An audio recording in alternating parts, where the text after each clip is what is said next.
ভারতের দখলে থাকা কোদলা নদীর ৫ কিলোমিটার উদ্ধার করেছে বিজিবি। স্বাধীনতার পর থেকে এই নদীটির বাংলাদেশ সীমান্তের ওই অংশ দখল করে সেখানে আধিপত্য বিস্তার করে আসছিল ভারতের বিএসএফ। কিভাবে বিএসএফ থেকে বাংলাদেশের সম্পত্তি দখলে আনলো বিজিবি? মহেশপুর থেকে আব্দুর রহমানের পাঠানো তথ্যচিত্রে বিস্তারিত থাকছে ডেস্ক রিপোর্টে।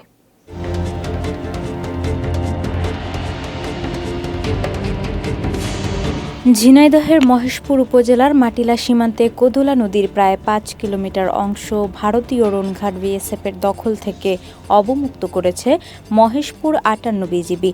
সোমবার দুপুরে মাটিলা সীমান্তে কোদলা নদীর পাড়ে আয়োজিত এক সংবাদ সম্মেলনে ৫৮ বিজিবি অধিনায়ক লেফটেন্যান্ট কর্নেল আজিজুস শহীদ এ তথ্য জানান।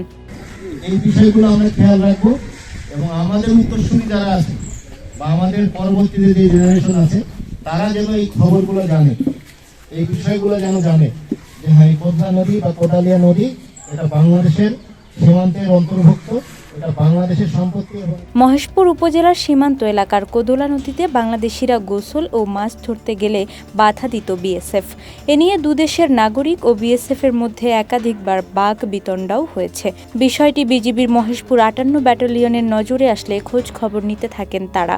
এই কোদালিয়া নদীটা আগে আমাদের বাংলাদেশের কৃষকরা নদীতে নামতে পারতো না, বাধার সৃষ্টি করত বিএসএফ।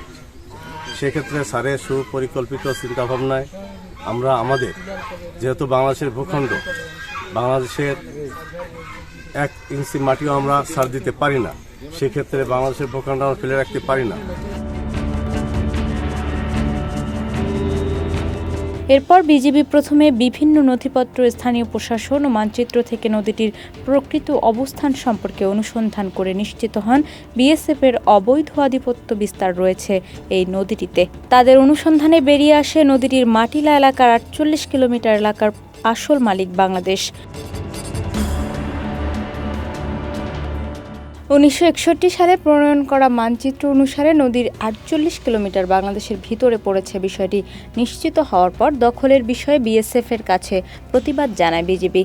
পাশাপাশি বাংলাদেশ অংশে নিজেদের আধিপত্য বিস্তারে তৎপর এবং ওই এলাকায় টহল জোরদার করেন বাংলাদেশ বর্ডার গার্ড জোনরা। পরে ৫৮ বিজিবির সদস্যরা সাহসিকতা ও পেশাদারিত্বের সঙ্গে কোদলা নদী নিজেদের আয়ত্তে আনতে সক্ষম হন।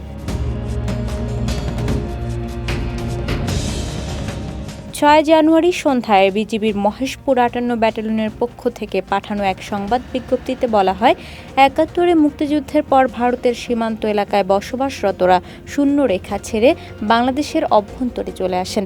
এরপর থেকে কোদলা নামের ওই নদীটিতেও আধিপত্য বিস্তার করে আসছিল। এবং আমি আপনাদেরকে আন্তরিকভাবে ধন্যবাদ দিই যে বিগত সময়টাতে আপনারা যেইভাবে আমাদেরকে সহযোগিতা করেছেন, এই সহযোগিতা যথার্থ ছিল এবং এই সহযোগিতার প্রেক্ষিতে মহান আল্লাহ পাকের মেহেরবানিতে আমরা আমাদের এই কাঙ্ক্ষিত লক্ষ্য সেটাকে অর্জন করতে সক্ষম হয়েছি। বিজিবির সাহসিকতায় নদী নিজেদের দখলে আসার পর বাংলাদেশিরা এখন নদী ব্যবহার, মাছ ধরা ও নদী তীরবর্তী জমি চাষাবাদ শুরু করেছে। সুন্দরভাবে, কোনো সমস্যা নেই। আগে তো আমাদের ঝামেলা ছিল, এখন কোনো সমস্যা নেই। বিএসএফ এখন আমাদের কিছু বলে না।